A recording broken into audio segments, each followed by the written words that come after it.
토트넘 호스퍼와 레인저스의 유로파 리그 무승부는 단순히 한 경기가 아니라 토트넘의 현재 상황과 미래를 심도 있게 드러낸 상징적인 사건이었습니다.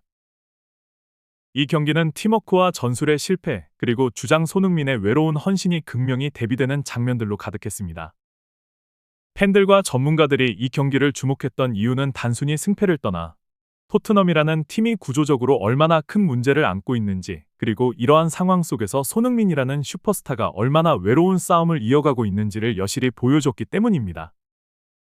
이번 글에서는 레인저스와의 무승부를 통해 드러난 토트넘의 문제점과 손흥민의 고군분투, 그리고 그가 팀 내에서 어떤 역할을 하고 있는지, 나아가 그의 미래가 어떤 방향으로 흘러갈 가능성이 있는지를 깊이 있게 분석합니다.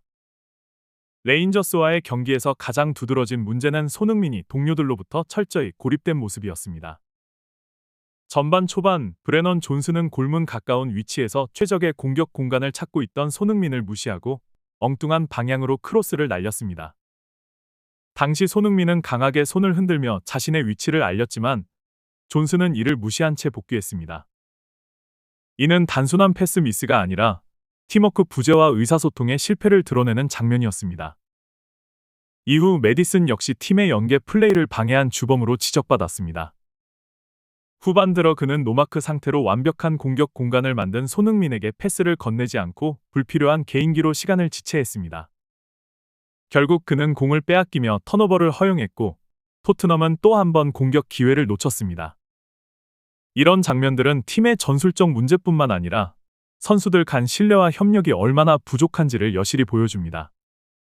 영국 매체들은 이 장면들을 두고 토트넘 내부의 갈등이 경기장에서 표출됐다 고평가하며 팀워크의 심각한 붕괴를 지적했습니다. 특히 주장 손흥민이 팀의 중심에서 고립되는 모습은 단순한 경기력의 문제가 아니라 토트넘이 조직적으로 얼마나 큰 위기를 맞고 있는지를 상징적으로 보여줬습니다. 이러한 어려운 상황 속에서도 손흥민은 자신의 역할을 다하기 위해 끝까지 싸웠습니다. 후반 23분, 그는 왼쪽 측면에서 드리블로 상대 수비를 끌어내며 클로셉스키에게 결정적인 공간을 만들어줬고 이는 동점골로 이어졌습니다. 이 장면은 손흥민의 축구 지능과 헌신이 빛난 순간이었으며 팀 전체가 멈춰있는 상황에서도 그는 포기하지 않고 계속해서 공격의 활로를 열어가고 있음을 보여줬습니다. 경기 후 포스테코글루 감독은 손흥민은 팀에서 유일하게 공격다운 모습을 보여준 선수였으며 그의 헌신은 더 이상 말할 필요가 없다 고 평가했습니다. 이는 손흥민의 기량과 리더십을 인정하는 동시에 다른 선수들이 그와 같은 수준으로 팀에 기여하지 못하고 있음을 지적한 발언이기도 했습니다. 손흥민은 이번 시즌 프리미어리그에서 9개의 결정적인 찬스를 만들어냈으며 이는 아스널의 에이스 부카요 사카와 견줄 만한 수준입니다. 그러나 그의 활약이 동료들의 협조 부족과 전술적 문제 속에서 빛을 발하지 못하고 있다는 점이 문제로 지적되고 있습니다. 축구는 혼자서 이길 수 없는 스포츠입니다. 팀 전체가 조화를 이루지 못한다면 손흥민의 노력은 종종 무의로 돌아갈 수밖에 없습니다. 토트넘의 수비 문제는 이번 경기에서 더욱 두드러졌습니다. 전반 15분, 포로는 상대의 크로스를 제대로 처리하지 못하며 자책골과도 같은 실수를 범했습니다. 이후 레인저스가 올린 로빙 패스를 처리하지 못하고 선제골을 허용한 장면 역시 수비진의 조직력 부족을 여실히 보여줬습니다. 이뿐만 아니라 후반 35분에는 메디슨이 중원에서 공을 뺏기며 또 한 번 결정적인 턴오버를 만들었고 이는 레인저스의 골 찬스로 이어졌습니다.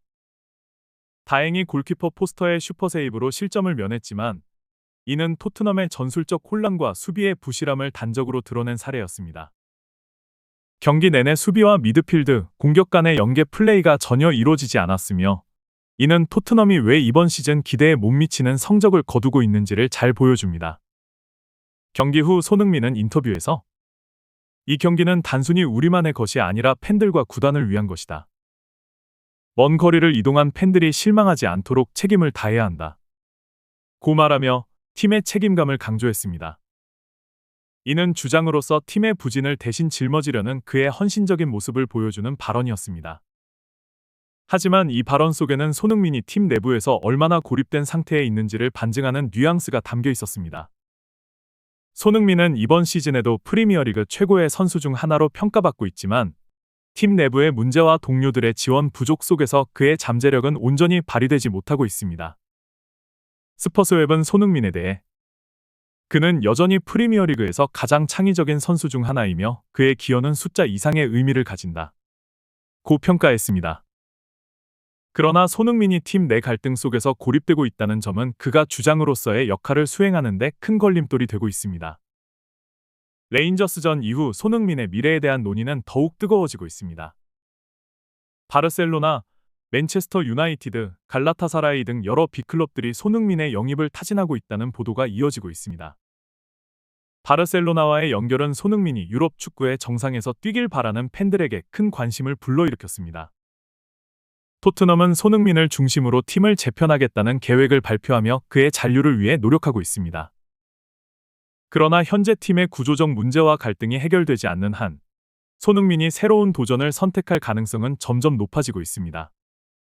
그의 에이전트는 토트넘과의 계약 연장을 논의 중이라고 밝혔지만 팬들과 전문가들은 이적설이 단순한 루머가 아니라고 보고 있습니다. 손흥민은 이번 경기에서도 주장으로서 팀을 이끌기 위해 혼신의 힘을 다했지만 팀의 전술적 실패와 동료들의 협조 부족은 그의 노력의 한계를 드러냈습니다. 그는 토트넘에서 여전히 가장 중요한 선수로 자리 잡고 있지만 팀 전체가 조화를 이루지 못한다면 그의 헌신은 지속적으로 빛을 잃게 될 것입니다. 손흥민은 단순히 프리미어리그의 스타가 아니라 세계 축구 무대에서 가장 헌신적이고 꾸준한 선수 중 하나로 평가받고 있습니다. 그의 기량은 여전히 절정에 있으며 많은 빅클럽들이 그를 영입하려는 이유도 명확합니다. 하지만 축구는 혼자서 할 수 없는 스포츠입니다. 팀 전체가 조화를 이루지 못한다면 손흥민의 노력은 빛을 잃을 수밖에 없습니다. 손흥민은 이번 경기에서도 자신의 클래스를 증명하며 팀의 중심에 서 있었습니다. 그러나 그의 노력만으로는 토트넘의 문제를 해결할 수 없습니다. 팀 내부의 갈등, 전술적 혼란, 그리고 일부 동료들의 부진은 그를 더욱 고립시키고 있습니다. 토트넘이 이 위기를 극복하지 못한다면 손흥민은 새로운 도전을 선택할 가능성이 높습니다. 그의 축구 인생에서 이번 시즌은 중요한 전환점이 될 것입니다. 팬들은 그가 최상의 환경에서 뛰며 그의 재능을 최대한 발휘할 수 있기를 기대하고 있습니다. 손흥민이 축구 인생의 새로운 장을 열게 된다면 그의 선택은 그의 커리어를 더욱 빛나게 할 것입니다.